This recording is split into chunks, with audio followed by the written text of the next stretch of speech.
అందరికీ నమస్కారం అండి. ఈరోజు మనము వృశ్చిక రాశి వారి యొక్క జాతక ఫలితాలు తెలుసుకోబోతున్నాము. వృశ్చిక రాశి వారికి మార్చి 9 అనగా సోమవారం నాడు వీరి యొక్క జాతక ఫలితాలను తెలుసుకోబోతున్నాం. అయితే వృశ్చిక రాశులు ఎవరైతే ఇప్పుడే కొత్తగా మన ఛానల్ చూస్తున్నారో దయచేసి ఛానల్ సబ్స్క్రైబ్ చేసుకొని వీడియోకి లైక్ చేసి సపోర్ట్ చేయడం మాత్రం మర్చిపోకండి. మరి వీడియోని ఎక్కడ కూడా స్క్రిప్ట్ చేయకుండా చివరి వరకు చూసినట్లయితేనే మీకైతే పూర్తిగా అర్థమవుతుంది. రేపటి రోజున మీ యొక్క రాశి ఫలితాల ప్రకారం మీకు ఏ విధంగా ఉండబోతుందో తప్పకుండా తెలుసుకుందాము.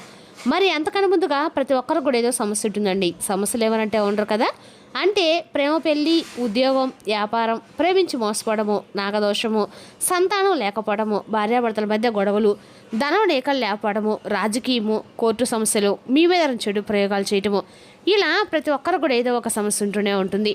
అయితే ఎక్కడెక్కడికో వెళ్ళి జ్యోతిష్యం చెప్పించుకొని నిరాశ చెంది ఉంటే ఒక్కసారి మన గురువు గారిని కాంటాక్ట్ అవ్వండి. శ్రీ వారాహిదేవి జ్యోతిష్యాలయం అండి. మన గురువు పేరు వచ్చి శివసిత్రాజు గారు. మీరు సంప్రదించిన ఫోన్ నెంబర్ 9764639967. చాలా నమ్మకమైన గురువుగారు. మన గురువుగారు స్త్రీ పురుష వశీకరణ చెట్లు చాలా ప్రత్యేకత గలవారు. మీకు ఎటువంటి సమస్యలున్నా నమ్మకంతో ఒకసారి ప్రయత్నించండి.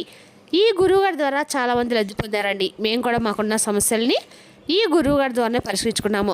100% గంటలో పరిష్కారం చూపిస్తారు. దూర ప్రాంతం ఉన్న వారికి కూడా ఫోన్ కాల్ ద్వారా ప్రతి ఒక్క సమస్యకి ఖచ్చితమైన పరిష్కారం కలదండి. ఒక్కసారి నమ్మకంతో ప్రయత్నించండి.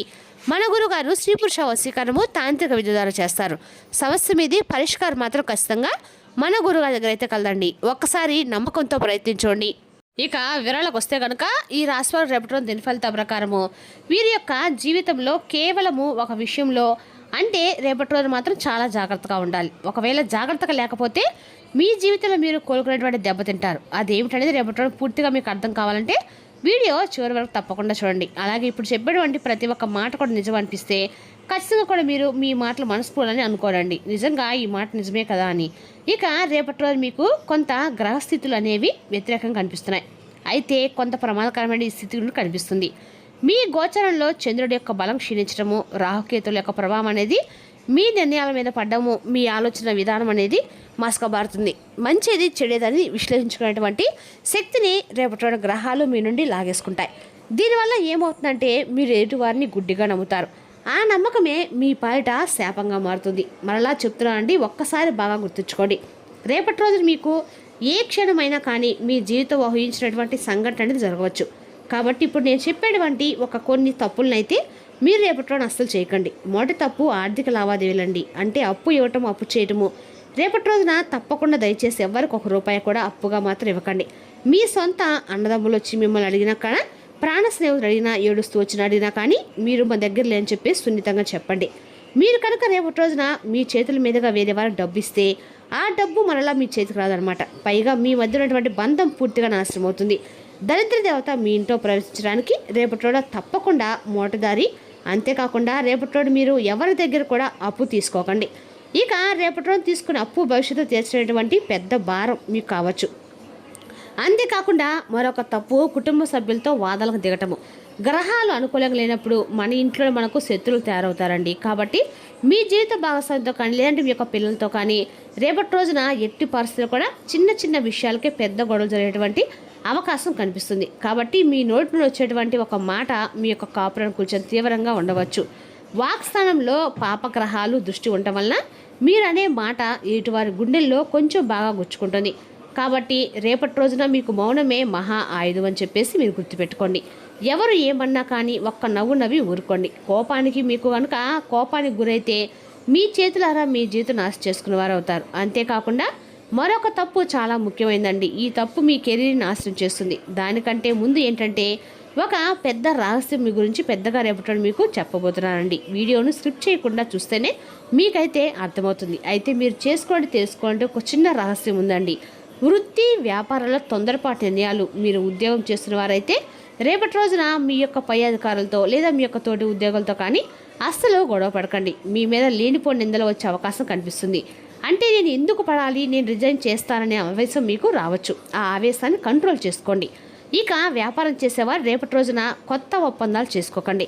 కొత్త భాగస్వాములను కూడా చేర్చుకోకండి. పెట్టుబడులు అస్సలు పెట్టకండి. అంతేకాకుండా వ్యాపారంలో స్తబ్దత పాటించడం చాలా మంచిది. అంతేకాకుండా ఆరోగ్యాన్ని అస్సలైతే నిర్లక్ష్యం చేయకండి.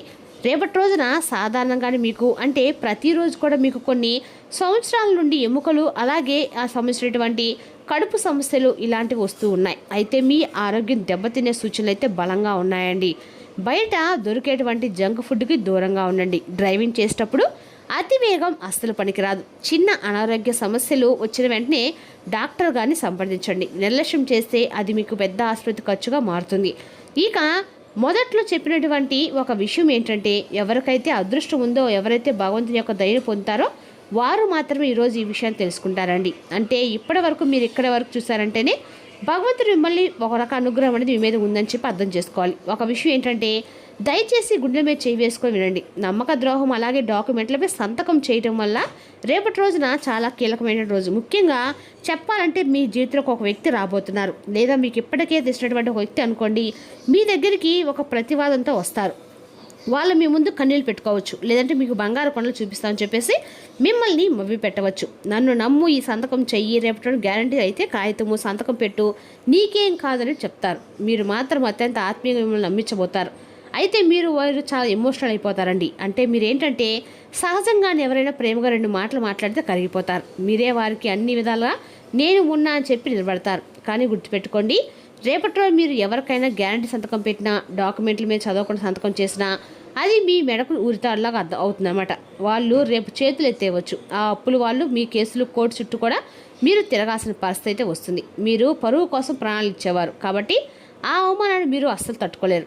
మీ ఆస్తులు అమ్ముకోవాల్సిన దరిద్రం ఏర్పడుతుంది. అందుకే చెప్తున్నానండి, ఈ ఒక్క విషయంలో మాత్రం చాలా జాగ్రత్తగా రేపటి ఉండండి. నమ్మి సంతకం చేయటం, నమ్మి అప్పు ఇవ్వడం, ఇటువంటి గ్యారంటీ అయినటువంటి పనులను అస్సలు చేయకండి. మీరు ఈ విషయంలో కఠినంగా ఉండాలి. ఎంత పెద్దవారైనా కానీ క్షమించండి, నేను చేయలేను ముఖం మీద చెప్పేయండి. ఇందులో మొహమాట పడ్డామంటే భగవంతుడు మిమ్మల్ని కాపాడలేడు.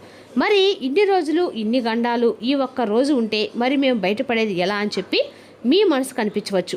ఇదంతా కూడా బయటపడడానికి కాదండి, ముందస్తు జాగ్రత్త పడి కొంచెం మీరు జాగ్రత్తలు తీసుకోవడానికి. అంటే మనం దేని గురించి అయినా బయటపడాలంటే మనము ఒక విషయంలో కారణం అనేది భగవంతుడు మనకిస్తాడు. అయితే రేపటి ఖచ్చితంగా మీరు శివారాధన చేసుకోవాల్సిందే. ఉదయం లేచి స్నానం చేసిన తర్వాత మీ ఇంట్లో ఉన్నటువంటి శివలింగానికి నీళ్ళతో అభిషేకం చేయాలి. ఓం నమ శివాయ అనే పంచాక్షరి మంత్రాన్ని 108 సార్లు లేదా కనీసము 11 సార్లు అయినా సరే ఈ మంత్రంతో తప్పకుండా మీరు ఏకీభవించి ఒక రక్షణ వలయాన్ని మీ చుట్టూ ఏర్పాటు చేసుకోండి. నెగిటివ్ శక్తులు మీ దరిదాపులు కూడా రావండి. లక్ష్మీదేవి ఆరాధన అంతేకాకుండా మీ ఇష్టదైవం యొక్క ఆరాధన కూడా చేసుకోండి. ఇక రేపటి రోజు సాయంత్రం వేళ కూడా ఇంట్లో ఆవునితో దీపం వెలిగించండి. ఇంట్లో ఖచ్చితంగా కూడా శివస్తోత్రం పఠించండి. అన్ని రకాల కూడా శుభం జరుగుతుంది. ఈ విధంగా చేయటం వల్ల ఆర్థిక ఇబ్బందులు మీ దరి చేరవండి. దరిద్రం మీ గడప కూడా తొక్కదు. ఇక పేదలకు దానము అన్నదానం చేయండి. మూగజీవులకు, కుక్కలకు, ఆవులకు ఆహారం పెట్టండి. పక్షులకి నీళ్లు ధాన్యం పెట్టండి.